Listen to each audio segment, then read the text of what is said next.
इस वचन को बड़े ध्यान से समझें। क्यों परमेश्वर ने ये सारा जो डिटेल है यहां लिखी है। अब मैं पढ़ता हूं 46 बाब उत्पत्ति, उसकी 31 आयत को। तब यूसुफ ने अपने भाइयों और पिता के घराने से कहा, मैं जाकर फिरौन को ये कहकर समाचार दूंगा, मेरे भाई और मेरे पिता के सारे घराने के लोग जो कनान देश में रहते थे मेरे पास आ गए हैं। वे लोग चरवाहे हैं क्योंकि पशुओं को पालते आए हैं, इसलिए अपनी भेड़ बकरियां, गाय, बैल जो कुछ उनका है सब ले आए हैं। जब फिरौन तुमको बुला के पूछे तुम्हारा उद्यम क्या है, तब ये कहना कि तेरे दास लड़कपन से आज तक पशुओं को पालते आए हैं, वरन हमारे पुरखा भी ऐसा ही करते थे। इससे तुम गोशेन देश में रहने पाओगे, क्योंकि सब चरवाहों से मिस्री लोग घृणा करते हैं। हमने बाइबल में बहुत सी परिस्थितियों को देखा है, बहुत से ऐसे इंसिडेंट्स को देखा है कि जहां पर परमेश्वर ने अपनी ग्रेस को, अपनी मर्सी को, अपनी ताकत को, अपने फेवर को लोगों के ऊपर जाहिर किया है। यहां पर जब मैं आपको 45 बाब पढ़ा रहा था तो उसमें लिखा है कि जब यूसुफ के भाई उससे मिले और फिरौन को समाचार मिला तो वो प्रसन्न हुआ और उसने कहा, जाओ अपने घर में गाड़ियां भेज। उसकी पर्सनल गाड़ियां फिरौन की गई, सरकारी गाड़ियां गई और जाकर अपना सब कुछ, अपना सामान, स्त्री बच्चे सब ले आओ। और अगर फर्नीचर पड़ा है, कुछ सामान पड़ा है तो उसका मोह मत करना, छोड़ आना, क्योंकि मैं तुम्हें मिस्र में बेस्ट से भी बेस्ट फर्नीचर, बेस्ट से भी बेस्ट चीजें दूंगा, किसी चीज का मोह मत करना। और मैंने आपको स्पेशल पढ़वाया है कि जो मिस्री लोग थे वो चरवाहों से घृणा करते थे और इजरायलियों का जो मेन उद्यम था वो चरवाही का था। ये घृणा तब से चल रही थी जब से शरीर और आत्मा का युद्ध चल रहा था। एसाव शारीरिक था, याकूब आत्मिक था। याकूब चरवाहा था, एसाव और कोई काम करता था, धनुर्धारी था, शिकार खेलता था, रुआर मनुष्य था, आपने सुना है। अब्राहम के वंश की पहचान थी कि वो चरवाहे थे, भेड़ बकरियों, गाय बैल, ऊंट गधे इनके पास होते थे। और मिस्री भी उन्हीं के परिवार से निकले हैं। अगर आप ध्यान देंगे तो उनके पारिवारिक कलह, पारिवारिक कलेश, जो पारिवारिक युद्ध चला शुरू से लेके शारीरिक व्यक्ति कैन, आत्मिक व्यक्ति हाबिल, दोनों सगे भाई, युद्ध चला। कैन श्रापित हुआ अपने भाई को मारने के कारण। फिर परमेश्वर ने आदम को शेत, एक और बेटा दिया जिससे उसका वंश चला। आपने एसाव को देखा, आपने याकूब को देखा, इश्माइल को देखा, इसहाक को देखा। तो ये सब बाइबल कहती मिस्री भी उन्हीं के ही वंशजों में से थे। लेकिन बाइबल कहती है वो चरवाहों से अब घृणा करते थे।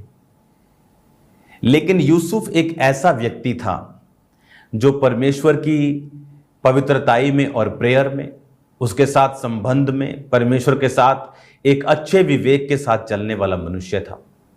और बाइबल कहती है जब पोतीपर की पत्नी ने उसके साथ उसे सेक्स करने के लिए कहा, खुला ऑफर दिया, तो उसने कहा मेरे मालिक, मेरे बॉस पोतीपर ने सब कुछ मेरे हाथ में दे दिया, प्रॉपर्टी, खाना पीना, अन्न, घर की चीजें, घर का खर्चा, घर की शॉपिंग, सब कुछ मेरे हाथ में है तुझे छोड़ के। और उसने मुझे ब्लेस किया। तो मेरा विवेक मुझे दोषी ठहराता है अगर मैं परमेश्वर के विरुद्ध चलता हूं और व्यभिचार करता हूं। जबकि बाइबल में कहीं भी तब वचन नहीं था तो व्यभिचार ना करना, क्योंकि अभी मूसा का वचन आया नहीं था। उसने तो अभी 400 साल बाद आना था, 400 से भी अधिक, 500 साल बाद आना था।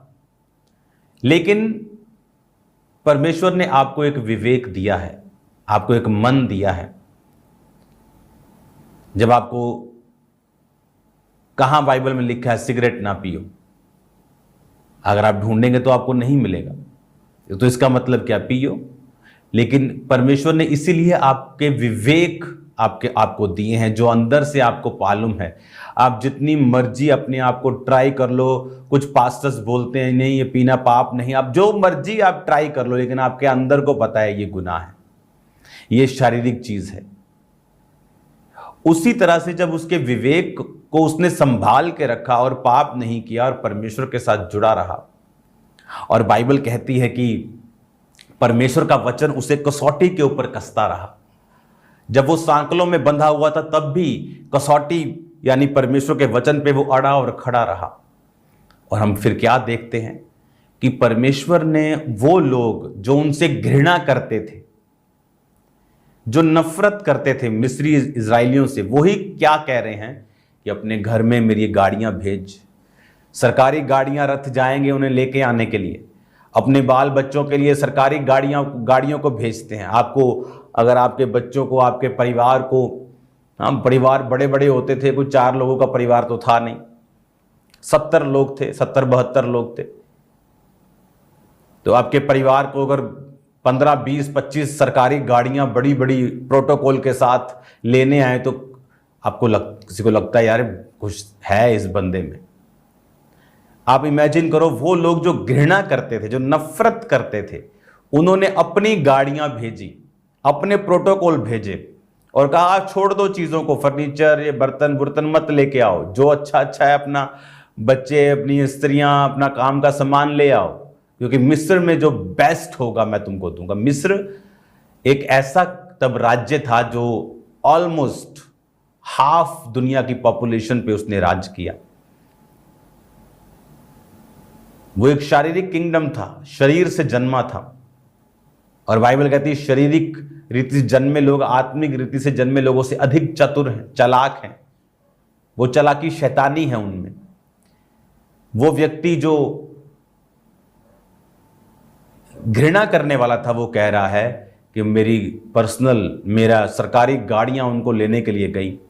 उन्होंने कहा छोड़ देना, जो कुछ है वहां मोह मत करना, क्योंकि यहां आने पर जो बेस्ट है वो तुम्हें मिलेगा, बेस्ट एवरीथिंग वो तुम्हारा होगा। ये था फेवर परमेश्वर का। किस लिए फेवर उन पे आया परमेश्वर का? क्योंकि बाइबल कहती है यूसुफ ने परमेश्वर की बात को सुना। क्योंकि वचन कहता है कि यूसुफ ने परमेश्वर की आज्ञाओं को समझा। क्योंकि वचन कहता है कि यूसुफ परमेश्वर के साथ वफादार रहा। एक वो प्रार्थना करने वाला मनुष्य था, परमेश्वर में चलने वाला मनुष्य था, अपने भाइयों की बुराइयों का समाचार अपने पिता को देता था। कुछ लोग काने होते हैं एक दूसरे के, उन्हें मालूम है अगर मैं इसके व्यभिचार का मैसेज ऊपर लगाऊंगा तो मेरी चोरी का मैसेज ऊपर लग जाए। तो एक दूसरे के काने बनने से अच्छा ये है कि आप एक आंख रख के चाहे स्वर्ग राज्य में प्रवेश कर जाएं तो अच्छी बात है। इसीलिए अगर आज आप लोगों की जिंदगियां देखेंगे, क्रिश्चियन लोगों के खासकर, उनकी जिंदगियों में क्या यूसुफ के जैसा फेवर है? क्या उनकी जिंदगियों में दानियेल के जैसा फेवर है? विपरीत परिस्थितियों, गवर्नमेंट्स के बावजूद भी वो लोग अपना काम करते गए और परमेश्वर के नाम को ऊंचा करते गए। क्योंकि इन सब कामों के लिए आपको परमेश्वर का फेवर, परमेश्वर का अनुग्रह चाहिए। और बाइबल कहती है कृपा और सच्चाई तुझसे अलग ना होने पाए, वरन उनको अपने गले का हार बनाकर अपनी हृदय रूपी पट्टियों पर लिखना, तो तू परमेश्वर और मनुष्य दोनों का अनुग्रह पाएगा। नीति वचन 3 उसकी 3-4। तो तू परमेश्वर और मनुष्य दोनों का अनुग्रह पाएगा। यहां पर यूसुफ ने परमेश्वर के अनुग्रह को पाया कि जब पकाने हारे के प्रधान और पिलाने वाले के प्रधान ने उनको अपना अपना स्वप्न बताया तो परमेश्वर ने दोनों स्वप्नों का उत्तर यूसुफ की आत्मा में रखा। और जब दानियेल, जब यूसुफ जैसे लोग जब राजाओं के सामने जाते थे तो मनुष्यों का फेवर भी उन पे होता था। नेहम्याह के ऊपर मनुष्य का फेवर आया, राजा का फेवर आया जब उसने कहा कि मैं जाकर यरूशलेम में अपने काम को करना चाहता हूँ, शहर पनाह को, फाटकों को बनाना चाहता हूँ, जहाँ मेरी पुरखाओं की कब्रें हैं वो टूटा हुआ जो शहर है उसको देखकर मेरा मन उदास है। तो बाइबल कहती है परमेश्वर का फेवर उस पर आया, उसको लकड़ी दी गई गोडाउन, सरकारी गोडाउन में से। ऐसा क्यों पॉसिबल हुआ? क्योंकि ये सब लोग परमेश्वर के साथ संबंध रखने वाले मनुष्य थे। क्या आपके ऊपर फेवर है? क्या आपकी फैमिली के ऊपर फेवर है? क्या आपके फाइनेंस के ऊपर, क्या आपकी सेवकाई के ऊपर, क्या आपकी लाइफ के ऊपर वो फेवर है? वो अगर फेवर मिस है, इसका मतलब हम परमेश्वर के साथ वैसे संबंध रखने में कामयाब नहीं हुए। उन्होंने परमेश्वर को, जैसे कहते हैं कि 0% एरर। आज मैंने क्रिश्चियंस लोगों को देखा है, जब उनके रिश्तेदारों में शादियां होती, वही शराब पार्टीज, वही गाने, वही धूम धड़ाक, और है वो क्रिश्चियन, सभी क्रिश्चियंस हैं, लेकिन वो ये बात नहीं जानते कि अगर आप फॉरेन में हैं और आपके पास पैसा है, इसका मतलब ये नहीं है कि आपके पास फेवर है। वो फेवर उनकी लाइफ के ऊपर क्यों नहीं है? क्योंकि वो परमेश्वर के साथ वफादार नहीं। वो संसारिक रीति के साथ चलना चाहते हैं, जो संसार में चल रहा है उसी के अनुसार उसको फॉलो करना चाहते हैं। वो भूल गए कि परमेश्वर ने हमें एक वचन दिया है, व्यवस्था दी है, एक स्पिरिचुअल सिस्टम दिया है, और परमेश्वर ने वायदा किया है कि अगर तुम इस स्पिरिचुअल सिस्टम के मुताबिक चलोगे तो मैं तुझे एक फेवर दूंगा।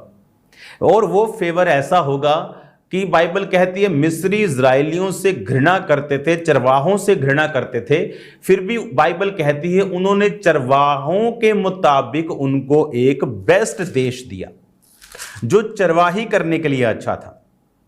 हालेलुया। 34 आयत, उत्पत्ति 46, जेनेसिस 46, 34 आयत। तब ये कहना तेरा दास लड़कपन से आज तक पशुओं को पालते आए हैं, वरन हमारे पुरखा भी ऐसा ही करते थे, इसलिए तुम गोशेन देश में रहने पाओगे।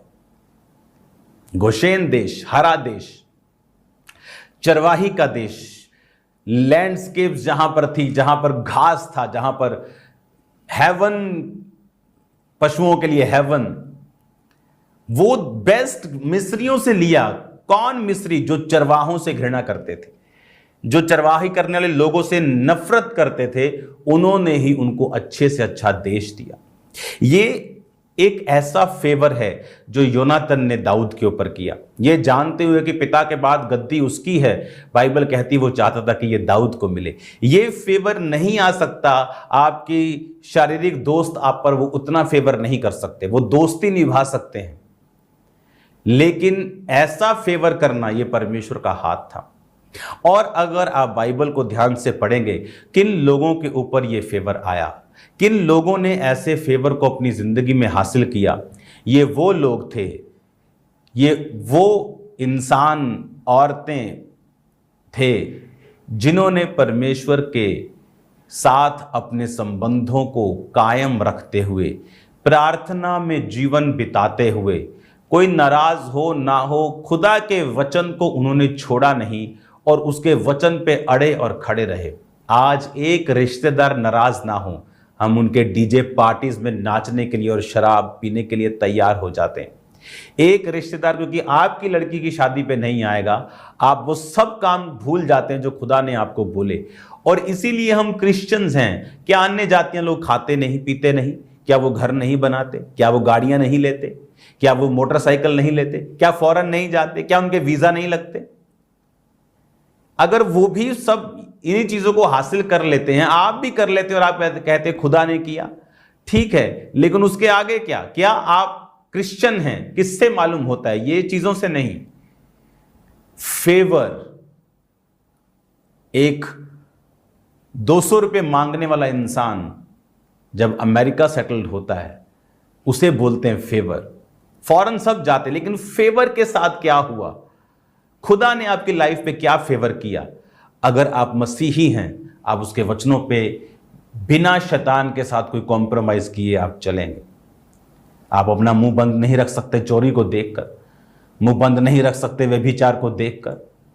आप पाप के प्रति इतना कैजुअल, इतने कोमल नहीं रह सकते अगर आप ऐसा फेवर अपनी लाइफ में चाहते हैं। यूसुफ को क्या जरूरत थी? वो बाइबल कहती है वो 17 साल का था, 17 ईयर्स। क्या जरूरत थी अपने बड़े बड़े भाइयों से पंगा लेने की? आप जानते हैं यूसुफ कितना छोटा था उनसे। लिया का बेटा रुबेन, वो तो आई थिंक अपने 40 की क्रॉस कर चुका होगा उस समय जब यूसुफ 17 साल का था। बाइबल कहती है उसके 6 भाई पहले हुए, 6 भाई, 4 पहले उसके भाई हुए, फिर राहेल की दासी के हुए, फिर लिया की दासी के हुए, फिर लिया और फिर राहेल के हुए। कितना बच्चे होने के बाद 2-2, 3-3 साल का भी गैप हुआ। आप इमेजिन करो कि वो सब अपने 40-50 में एंटर कर चुके होंगे और ये 17 का था, और फिर भी डरा नहीं। लिखा उनकी बुराइयों का समाचार कि भेड़ को मार के खा के बाप को झूठ बोला कि भेड़िया खा गया, भेड़ को बेचकर बोला गुम गई। लिखा उसकी बुराइयों का समाचार वो अपने बाप को देता था। और जो ग्रुप था उनका बना हुआ सब भाइयों का, 10 भाई थे उसमें, 10 भाइयों का ग्रुप था वो ग्रुप, उन्हें लगता था कि हम ग्रुप में हैं, लेकिन ग्रुप में कई बार परमेश्वर नहीं होता। हालेलुया। तो ये बात दिमाग में रखो कि क्रिश्चियन होना जरूरी ठीक है, लेकिन क्या मुझे 100 गुना फल वाला क्रिश्चियन बनना है? क्या मुझे ऐसा फेवर प्रभु का लेना है जिससे मैं अलग नजर आऊं पूरी दुनिया में और मेरी ब्लेसिंग्स अलग हों? वो फेवर जब आप पे होता है, आप मेरी बात का यकीन करना, आपके देश की फाइनेंशियल कंडीशन, आपके देश क्या बीमारियां, आपके देश के कोविड, आपके देश की वो चीजें, वो आपके लिए फिर नहीं।